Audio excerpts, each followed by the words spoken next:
Okay, hello sa iyo, Capricorn. So, ang basa na ito is para sa iyong Oktubre 15 to 31. And magki-cleanse lang po tayo, no? Ayan.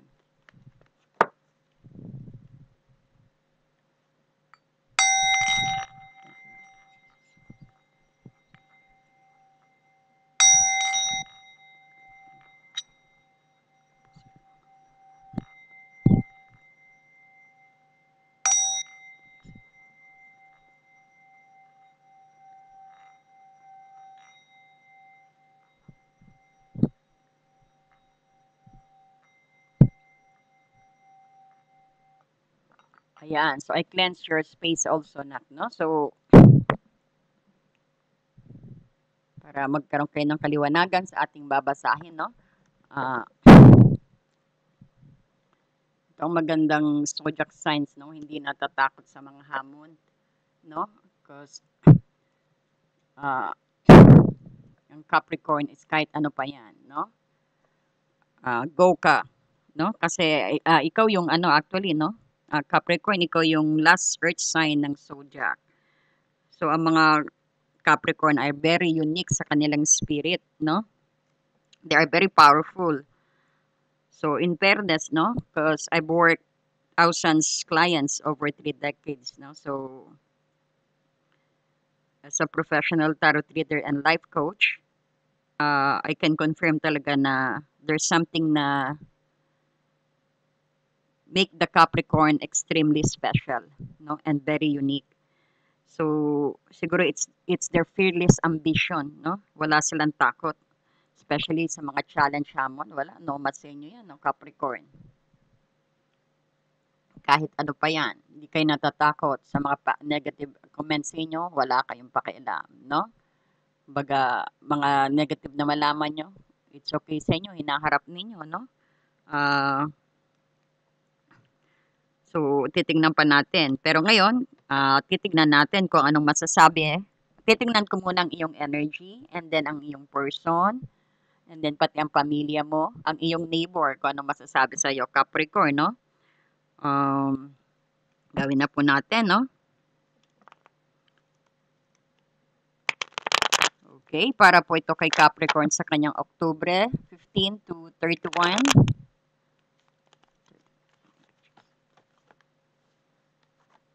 Ayan, maraming salamat po sa mga nag-subscribe at sa mga nagko-comment. Thank you so much.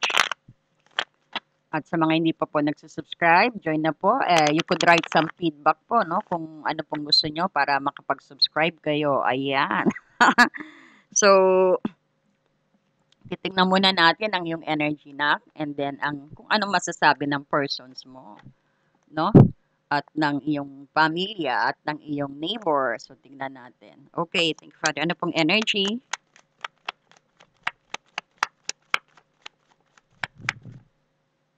Ano pong energy sa October 15 to 31 ni Capricorn? Four of Cups in reverse. Ano ba pong energy, spirit guide, para kay Capricorn? Ano pong energy ni Capricorn, spirit guide? Oh, merong ibang card na sumama. So, we'll get that. Oh, some of you, medyo feel na na-betray Capricorn. Sige, mamaya titignan natin yan.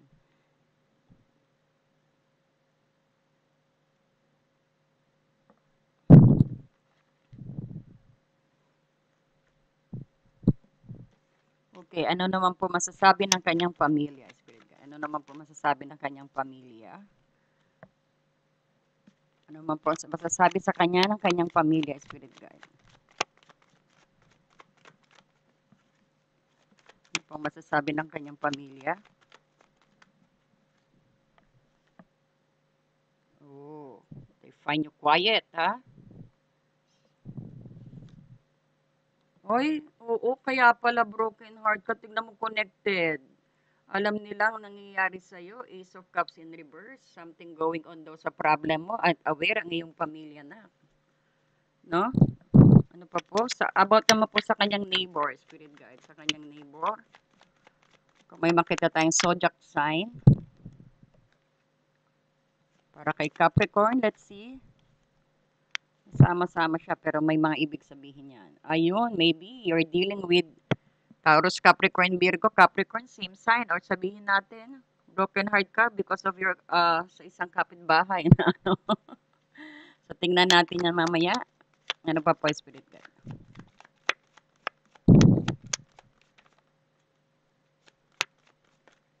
Oops, naman. You want justice sa kapitbahay mo? Kapitbahay mo ba ang boyfriend mo o girlfriend mo? Capricorn, let's see nga. Oh, may lucky number 7 kang tumambad dyan. Kukunin natin yan. We will see that message para sa'yo. Oh, swerte yan, lucky 7. Or this could be also impatient. This could be patience, no? Patience is virtue. October pa na patience ang nakikita natin, no? And then, tignan naman natin ang persons mo. Gamit tayo ng ibang cards sa persons mo. What? Anong tingin ng persons mo sa'yo? Ano pong tingin ng persons ni Capricorn sa kanya? Ano po ang tingin ng persons?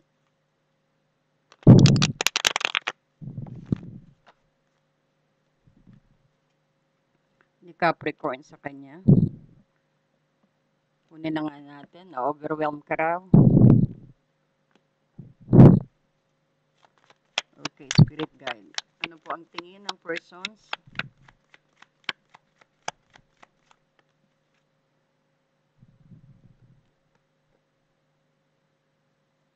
Two of Cups, Six of Pentacles. Oh, separate kayo talaga. May nakikita tayong, ayan oh, Two of Cups. Talagang hiwalay na kayo ng persons mo. Ayan, kung may pinagdadaanan po, kung pwede pang ma-save to, masisave nyo, no? Kasi ngayon yung napanood to, lucky kayo pag napanood nyo po ito at maaayos ninyo at maa-address nyo ang problema, no? Kung ayaw nyo makipaghiwalay dahil may breakup na kaagad akong nakikita rito sa iyong mga card na, no? Ang energy mo is, ayan, no?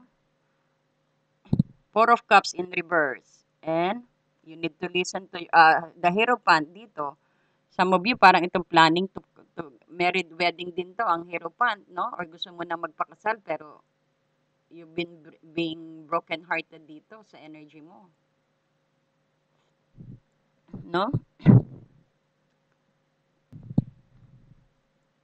Kita mo rin dito, very emotional ka ng October 15 to 31, no? Kumbaga ito, ginigising ka, no? Bawas ng pagka-emotional din o pagdrama-drama. Kaya lang sumunod ang Three of Swords din dito, no? Ito yung parang pain ng past o sabihin natin yung recent disappointment mo rin, no? Hindi lang din sa pag-ibig siguro to or sa disappointment sa anumang mga bagay na sitwasyon, no? So makikita mo rito, medyo heavy pa rin ang feeling mo, galing ka sa nakaraang sakit din, no? Dahil itong Three of Swords mo rito, hindi ka pa actually hindi ka na magpapapekto rin kung iisipin dahil ang Four of Cups is reverse na rito, no? Kunin nga natin to at malayo sa kamay ko, napapagod ako. Ayan. So, itong Four of Cups mo rito, nak, no? Ito rin, at least, bigla mo ring siniship ang ano mo, ang iyong pananaw dito, no? Kasi recently, maraming drama na nangyari sa'yo, full of disappointment, may betrayal din, no? Kumbaga, nakita naman natin dito is, ngayon hindi ka napapaapekto, no? Ang Four of Cups in reverse dito, ito yung parang sobrang you've been decided na, decide ka na mag-move on and tignan yung mga blessings sa paligid mo rin dito, no? Sa Four of Cups. Kasi marami rin naman magaganda maski naka-reverse siya, no? Ang maganda rito, dahil lumabas itong Hierophant dito na nakita natin, nak, no? Ito yung time na mag-rely ka rin sa wisdom mo, nak. Sa tradition o sa advice ng someone trusted na sabihin natin authority figure ba or sa family mo, that could be parents or kung may mentor ka o sabihin natin church, no? You could rely on them na parang ito yung time na magkuha ka ng bagong wisdom, no? So, which is good thing din. Aalis ka sa kalungkutan at magiging practical ka. Kahit masakit pa ang past mo na nakita natin dito, no? Pero which is good thing sa October 15, some of you na medyo fresh pa sa October 15 to 31, pero nakita natin pinipilit mo mag-let go, no? At aalis ka sa lungkot at magiging practical ka. Kahit masakit pa ang past mo, you'll choose wisdom actually over wallowing eh, no? Ganyan naman talaga si Capricorn. Pagkatumba, bangon agad. Pero tingnan natin medyo connected to sa iniisip ng family mo sa ng kapitbahay mo sa at ng iyong ng iyong persons dito, no? So we'll set aside this muna ang energy mo, no? Sana mapalitan mo yung energy na yan once na mapanood mo to. And then kung makikita mo dito, ang tingin sa ng family mo. So ito yung Eight of Cups na, no? Eight of Cups and Hermit. Ace of Cups in reverse, Eight of Cups and then Hermit and then the Ace of Cups na naka-reverse siya. No, kung titignan mo rito, medyo magkaibang tingin ng family mo sa iyo, no? Pero positive and overall impact to. So, ang Eight of Cups, ito yung nagpapakita na nakita ng family mo na minsan ay you walk away or para mapag-isa din, no? Or baka maybe na perceive nila na you withdraw ka dahil sa sabihin natin sa social gathering mo or parang you prepare to be alone para mag-isip at mag-focus sa sarili mo. Yes, of course, dahil parang they are aware of what's going on sa'yo. No? Na recent breakup, disappointment na naranasan mo, which is very aware of that. Alam nilang pinagdadaanan mo. So sometimes tingin din nila is mas gusto mo nga, parang they respect you na mapag-isa. Ito, kung literal na titignan mo, Ace of Cups, no? Parang alam nila ang breakup mo or sabihin natin, ang broken heart mo. And then, pero ito, parang they see you that din na sabihin natin na medyo you wanted to be alone kaysa makipaghalubilo, no? Pansin nila yan. And parang umiiwas ka rin, siguro marami nag-i-invite sa'yo, gusto rin tumulong sa'yo, pero maybe you're turning them down, parang hindi ayaw mo. They see the loneliness also din sa'yo. At ito rin sinasabi na you prepare to be alone at mag-isip o mag-focus sa sarili mong journey, no? Yan ang tingin nila. And they also see you a very deep thinker. And parang ikaw yung may sariling path na pilit na hinahanap din. So, naiintindihan nila actually ang value mo at yung privacy mo na seryoso ka at sa personal growth mo, nakikita nila, no? They respect you. Pero ang Ace of Cups dito is ito, nakita mo rito, nakataob, no? So, ito yung sa dulo, kung sumatotalin, no, na kahit na loner ka rin, being a hermit, dito, they know na you have so much love to give them, no? Ipo-force sa kanila ang love. So, iba rin ang meaning ng Ace of Cups when it comes to your family. Hindi na bawasan ang love. This is ang I could tell dito na kaya niyang tingin nila na kaya mong ibuhos Capricorn ang pagmamahal sa pamilya. Marami kang love na may offer sa kanila. You are pouring love, parang ganyan ang ganito kasi pinagdidikit-dikit ko, pinagsama-sama ko para makita natin ang gustong iparating ng spirit guide sa inyo. Parang marami kang gustong ibigay sa family mo because this is a family card, no, na basa natin. They believe na you love them also. And you have so much love to give at genuine and emotionally capacity mo actually. So, tingnan ka ng family mo na very quiet actually, matured at very independent. Tingin din nila na naghahanap ka ng life purpose. Pero alam nila yung punong-puno ka ng genuine love sa loob na kaya mong ibigay sa kanila. No? Ang bait naman ng family mo na. So, ayan. Then, tingnan naman natin ang iyong kapitbahay. Ito, natutuwa ko pag sa mga kapitbahay. Kita mo naman, meron ka na ritong World at Knight of Pentacles reverse and then ang iyong Justice, no? So, kung makikita mo rito, ang well-known na busy critic dito, no? Parang ang neighbor mo ay isang nagbi-view sa'yo ng very well-known persons ka sa community, kilala ka sa community na, ah, parang nakita nila na kasi the world is in reverse, parang nakita nila actually na may kulang, na you're not successful, at parang nakikita rin nila na hindi ka pa nakakapag-achieve ng goal, no?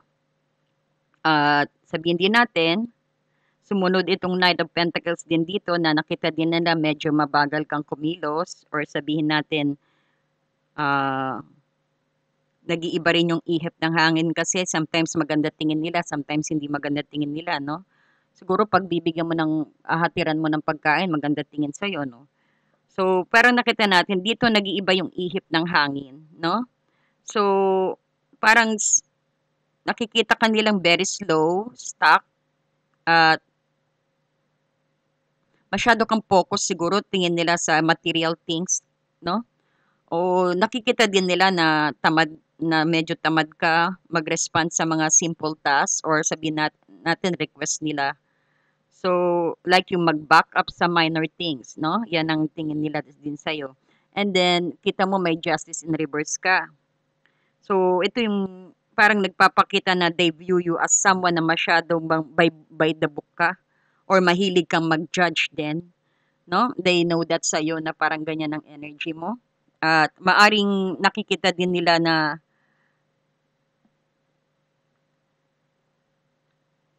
very fair or objective ka sa opinion mo, pero medyo too critical sa mata nila yan, no? Masyado kang judgmental daw, no? Sabi ng iyong mga kapitbahay. At nakikita nila na hindi ka pa successful at meron ka pang kulang because the world is in-reverse, no? At parang nakikita din nila na mabagal kang kumilos o mag-response. Or sabihin natin din, nakita din nila ang pagiging materialistic mo at spending too much din dito. At medyo tatamad-tamad ka pag ganyan ang tingin nila sa'yo. At feeling nila medyo strict ka sa standard, no? Parang tingin nila you are very strict sa standard mo na. Ayan, no? So, ayan. So, how you will deal with them. Iisdabin mo lang naman eh, no? You don't mind after all, no? Ayan. So, ito naman tingnan din naman natin ang sa persons mo, no?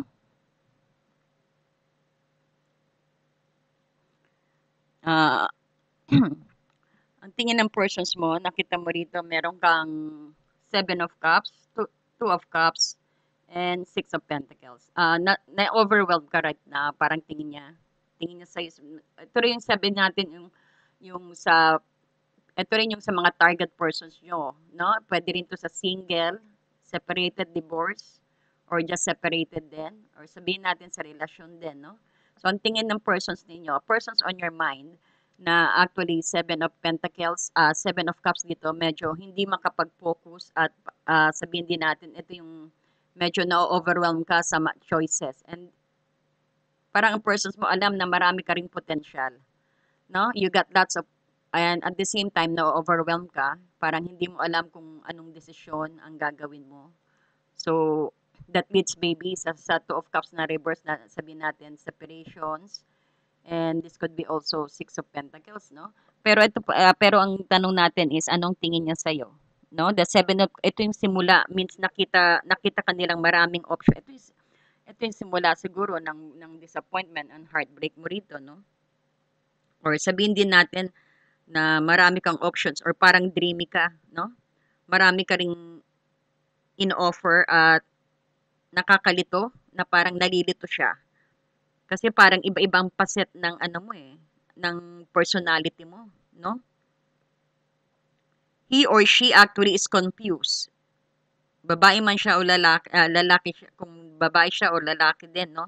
He is confused kung sino ka talaga. Or kung sila lang ba ang options mo. Yan ang iniisip nila. Kasi parang nakita nila na baka meron pang iba, no? Or sila lang ba talaga, no? Sometimes nako-confuse siya kung babae ka ba o lalaki or LGBT ka ba, parang gano'n, no? Yan. This is confused na pumapasok sa head ko. Yan yung mga Seven of Cups na ano, no? And then the Two of Cups reverse din dito, ito yung nagpapakita na nakikita niyang may blockage sa connections ninyong dalawa. At hindi sila sigurado na magiging mutual ang feeling or ang commitment, no? So parang feeling nila hindi pa solid ang partnership ninyong dalawa, no?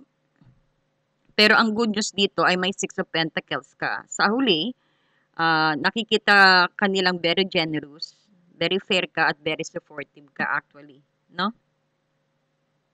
Kasi itong Six of Pentacles, no? Ah, na-appreciate nila actually ang willingness mo na tumulong, no? Mapagtulong ka rin and para mag-share ka rin ng resources, no? Parang yan ang iniisip ng partner mo. Yung resources mo, for instance, yung time, nag-share ka rin ng time sa kanya, attentions at yung mga effort, no? Nakikita nila na you are a giver at mayroon kang kabaitan din, no? Yan ang tingin sa no? Capricorn ng persons mo. So, nakikita kanila actually maraming potential pero confusing. May duda sila sa commitment o future ninyo, no? But they sometimes highly value you dahil alam nilang generous ka at very fair ka rin, no? Capricorn. And some of you is parang naiisip kung gay ka ba, kung lalaki ka, no? Iniisip niya, ang girlfriend mo parang iniisip para kang bakla, no? Kung lalaki ka naman, kung lalaki ka naman, kung lalaking Capricorn ka, ang girl na iniisip sa'yo para kang bakla, no? Kung babae, kung babae ka naman, parang tingin is ng persons mo sa'yo para kang tomboy, no? Parang ibang gusto mo, yan ang napapansin niya sa'yo, no? So, ayusin mo yan. Mag-makeup ka nga, pakita mo.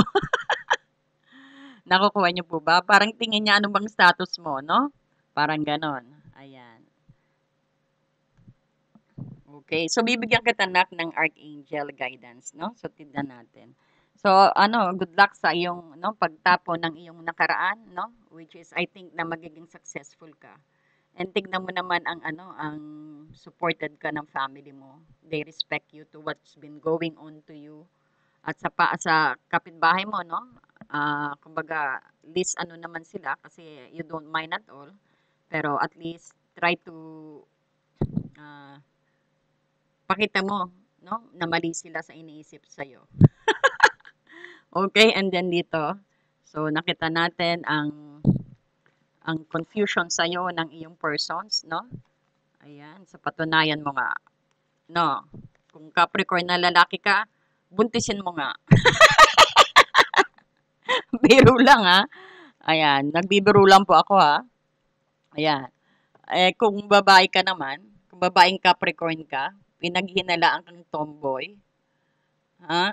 Anong dapat mong gawin? Baka sabihin nyo, salbahe ako eh. No? Mag-flirt ka nga. Hindi, biro lang yun. No? Biro lang yun hindi. Para naman may kasiyahan tayo dito. Ayan. So, kuha na nga tayo ng angel guidance. Kasi, that is, yan yung tarot na gusto, yan ang sabi ng tarot sa'yo eh. No? Siyempre, iba't ibang sitwasyon ninyo. No? Okay. So, kukuha na tayo ng guidance mo. Okay. Guidance po para kay Capricorn Spirit Guide. Ano pong masasabi mo? Mensahe, Spirit Guide? Ayan na. Outdoors. O, lumabas ka raw. Ayun, parang pina-fix that. Sige, harapin mo mga kapitbahay mo. Or siguro masyado ka nang nagkukulong dyan. Sabi ng Archangel Jopael sa'yo, go outside, get some fresh air, and connect with nature to relieve stress and gain new creative ideas. Oo, kasi nga nakita natin, no? Napapansin din ng family mo na actually you've been, kumbaga, masyado ka napag-iisa rin, no? It's about time for you na get some fresh air, baka naglalak ka dyan.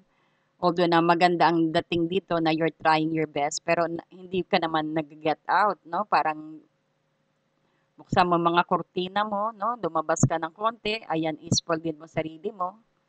Eat your favorite food, no? Go outdoors and try to connect with your friends also. Sabi ni Archangel Jopael, lumabas-labas ka and kumuha ng sariwang hangin.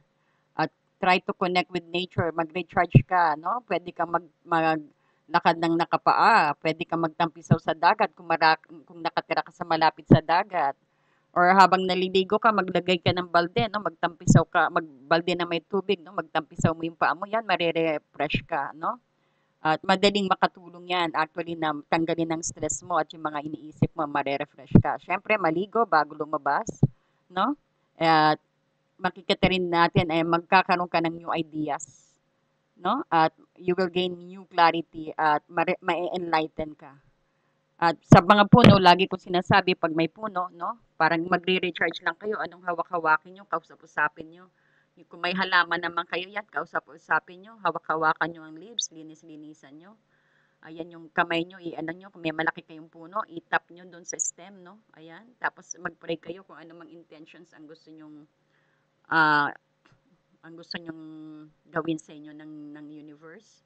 No? Mag-pray especially. So, pero pinaka-nito sabi ni Archangel Raphael, go outside, ha? Outdoors sa'yo. Ayan, anuhin mo, try to let your neighbors know na hindi ka ganon, no? Kasi, na mabilis ka kumilos, na very fair ka, hindi ka naman masyado strict, pakita mo sa ayan. Kumbaga, mag-mingle ka rin sa mga kapitbahay, no? One of the ano rin yan. And para makita mo rin kung ano yung, bakit kanila nasabihan ng ganyan, bakit ganyan ang tingin nila sa'yo. So, okay, no? So, Capricorn, or sabihin natin, cross-watcher, I might be getting your energy, no? So, go outdoors, sabi ni Archangel Raphael. Ayan. So, kung bago ka po sa ating channel, please don't forget to like. Sana nagustuhan mo, no? At marami pong salamat sa ating Capricorn. Always po ako nagte-thank you sa patuloy po ninyong panonood. No? At marami pong salamat sa mga nag-comment. And titignan ko po yung comment ninyo last time. Kung may ma-answer tayo dito. Ayun, Capricorn ng October 8, 14. Titignan ko ang inyong mga comments dito, na. No? Ayun. So, may nakita tayong comment dito kay Lori Bade, no? 58 fee. Ayan. So, basahin natin, no? Hello po, watching from Oman. Taga Oman siya. Ayan. Good luck sa'yo, Nak, no? And thank you so much. And then kay Alin Banares. Ayan. Thank you sa iyong heart dito. At kay Jaina Palka 5233. Hello po, good morning here. Good morning day and good day sa'yo, Nak. Maraming salamat. And kay Cecilia Baldo. Hi, Ma'am. Capricorn, 7th sign. I'm here to your reading. Thank you so much at Cecilia Baldo. Thank you. And kay Bascones, 119. Good luck to us. Ayan. Thank you din. Good luck na ka. Thank you sa inyo. And kay Karinay Hen Arqueno. Hello sa inyo. Hello po. Salamat sa panonood, no? Ayan. And then kay Jobeline Alegado, ang ganda naman ng music, nakakahatak ng positive. Thank you for the nice reading.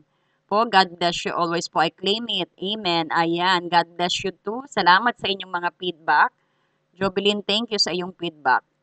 And kay Ameline Bilasin, good evening po, Madam. Have a wonderful day. I'm proud Capricorn. Yes. Widow na po. Thank you po sa iyong reading. Ayan, itong reading din ito is para din sa widow, no? Ayan, marami pong salamat. Ayan, kay Lolita Rapol, Capricorn woman po, widow. God bless you all. Ayan, thank you so much, Lolita. Kay Christopher Rosido, materialistic siya. Oo, kasi ano yan sa Capricorn din, no? Materialistic po siya, kaya tinigil ko na natuto na ako kasi nakakasira siya sa business ko. Pasimula pa lang, totoo po, sobrang spending ako sa paggastos sa bagay na gustong-gusto ko. Simulan, I hope making successful po sa nais ko mangyari. This month, I too much spend for my ideas business. Good luck sa'yo, Nak. Ayan, kaysa magbumukmuk ka, no? Good job, at least you're bouncing back, no? Kaya at least nakita natin, hindi ka tumigil, no? But you keep on doing, you keep fighting, no?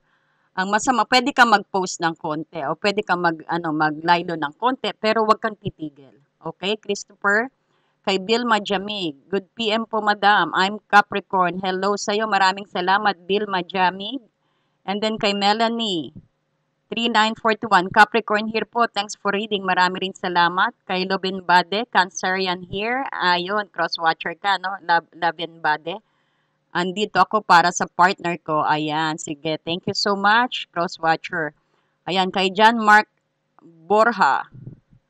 December 22, 1993 daw siya. Okay po, good luck sa inyo. Ayan, kay Marivic Celades. Thank you din sa Heart Heart. Kay Maricel Panaglima. Salamat po sa reading na tumpak naman sa nangyari sa akin ngayon. Wow, glad it helps you, Nak. No, thank you. And then sa nakita natin dito si Venus. Venus, thanks ma'am. Sakit ng ulo ko sa mga humihiram sa akin. Akala nila di ko rin need ang pera ko. Every sahod, keep and write ang kausap sa akin. Kagaya ng in-advise ko sa'yo dito, ni-reply ko sa'yo, ang sweldo mo dapat una mong i-reward ang sarili mo, no? Hindi okay naman tumanggi, no? Hindi naman porket kumbaga it's about time naman na ikaw naman, no? Hindi panay sila. Alam mo pag ganyan, hindi masaya ang higher self mo, pati ang inner child mo nasasaktan. You need dapat mong gawing responsibility muna ang iyong sarili bago ang iba. No, think of yourself now. Total hindi naman na siguro dahil lagi ka naman tumutulong every sweldo. Sabihin mo, may pera ako pero I cannot borrow. I cannot let you borrow. O, di ba? Sabihin mo 'yun, no? Dahil kailangan mo rin sa sarili mo. I also applying sa advice sa'yo na hindi natin pwede sabihin na wala akong pera eh, no? Pag irarason mo pag hindi ka makakapagpapahiram sa kanila, no? So tinuturo ko sa'yo na may pera ako pero hindi naman pwede panay sa inyo. Sa akin naman. Oh, di ba? Siyempre, kayo pa rin na magde-decide. Ayan, maraming salamat. Kahit sa mga hindi nag-comment, okay din po yan. Thank you po. Napakalaking bagay po ang inyong panonood sa aking video. Ayan, pa-like naman po dyan. And salamat po sa mga nag-hype din sa mga cellphone, no? And ayan, thank you so much and God bless you po, no? At mag-iingat po kayo palagi. Thank you so much. See you po again sa next na reading natin. Ayan, thank you.